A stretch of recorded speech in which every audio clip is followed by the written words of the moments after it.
sort of like that. That's another option for the shad pole. You make sure you got more of those B&Ms in the boat. You have those 5-footers, ultralights, 6-footers, the 7s, 7/6s for throwing floats and everything else. But boy, look at that good hook. You better have that 10, 11, and 12 footers. My favorite, the Sam's Super Sensitive, because that's what's in there, right there. Let's let them go.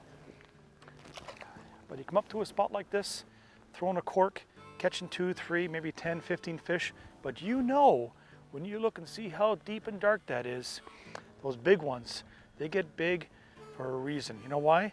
Because they're somewhat smart. Not too smart, don't give them too much credit. But a little bit of pressure, you're catching a few fish, you're missing a few, they might pull right into the real heavy, nasty, messy stuff. The 10, 11, and 12 footers, you just take out your line, just like that.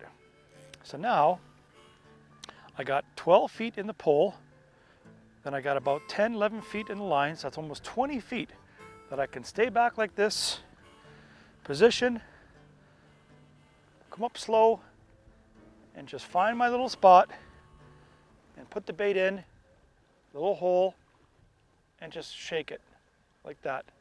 Oh boy, that's a good one. That's a good one. Oh, look where he's caught up on the stuff. Uh-oh. How are we gonna get this one up? Oh, he lift him over the top, lift him over the back, and a crappie in the boat. Holy God, man. You cannot tell me that's not a blast. Again, perfect eating size fish, man. Anywhere that, oh, I love the taste of crappie. But you know what? I'm looking for your grandpapa, grandmama. So you, luckily, can go back. But, you know, if you love bass fishing or walleye fishing, you live for that tick. And that's either throwing that big flipping jig by a dock or ripping a little grub or a little hair jig on a weed line for walleye. That bait's falling and all you feel is that magical tick. There's only one thing it can be, fish. In this case, they're just honkered right inside this tree, and that little shad pole inside there, as soon as it goes down, I lift. I'm not even shaking a lot because that little tail, as you can see, that little ball moves enough. Sometimes the least amount of action is the best. Putting it down a little bit, hold it, boop, or all of a sudden there's a weight sensation and crappie on. Ooh, nice crappie, nice crappie. Look at that thing fight. Look at that. Right in the nose too. Whoa, that's a good one right there, boy. That's a good one right there. That's another eater. That's what I call an eater right there. Look at that big, beautiful slab, boy. Oh yeah, look at that. Gorgeous crappie right there. Nice thick backs on them. Look at that. Tell me you wouldn't want 10 of those, 12 of those. Make for a good meal. Let's put them inside here. Shad poling in the long 12'2" Sam Super Sensitive. It's just like you can just do the best of both worlds. Search and destroy with the float. And when you find the fish, catch a few, exhaust them, pressure them, whatever you want to call it. Get into the nasty stuff. You're going to catch them with the Mr. Crappie Shad Pole by Strike King. B&M Sam Super Sensitive Jig Pole, featuring a 2-piece light jigging rod, cork handle feels light bites, made of IM6 graphite with aluminum oxide guides, available in 9, 10, 11, and 12-foot models, retails for $76 US. Visit bnmpoles.com. When it comes to crappie, everyone has their favorite colors, but I like anything like the electric chicken with pink, chartreuse, and this water is fairly clear. I could actually see some of those bites in the trees, but it doesn't matter. When you're right on those fish and they're congregated and they're really holding to a little spot like that, something that attracts their attention will eat it. So the pink chartreuse, you know, black with a little bit of purple. Then I have that, like that purple haze. It has the purple with the chartreuse. Awesome little bait. Chartreuse white. I think it's called refrigerator white. And you got the natural tones like the blue silvers, natural salt and pepper. And of course, with the blue glitter, almost looks like a real minnow. Killer. Buy the ones you're comfortable with. So I would suggest you buy a lot.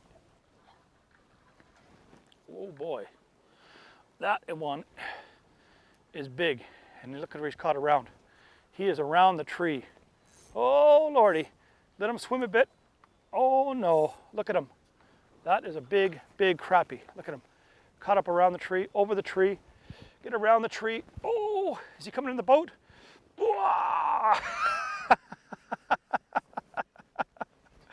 Look where he got it too. Tell me he didn't want that thing. When that little shadpole's in the right spot, and that is inside that tree, they just bulldoze their way to find it and eat it. Again, another fine eater. You know what? Just not what I'm looking for. I'm looking for the big, fat slabs. But that's a good eater right there. Beautiful Ontario crappie. Didn't take too long. Crappie come up the other side of the tree. It's unbelievable when you watch that little bait and all of a sudden it just disappears. And the crappie just inhales it. And that's about dissecting the tree. I'll tell you what, I'm going to put him over on this side so he doesn't go back and maybe tell some of his buddies not to bite my jig. Go on. So sometimes when you're fishing a tree, bush, brush pile, it doesn't matter what it is. You get something as visible as this, you know it's holding fish. Caught him on the cork out there, then picked up the big long pole, single pulled it, come around. Put the power poles down, find your spots, little holes, and start dissecting it once again. You got faith in that shad pole, and you're long. In this case, it's a 12-foot, 2-inch Sam Super Sensitive by B&M. It's money, man.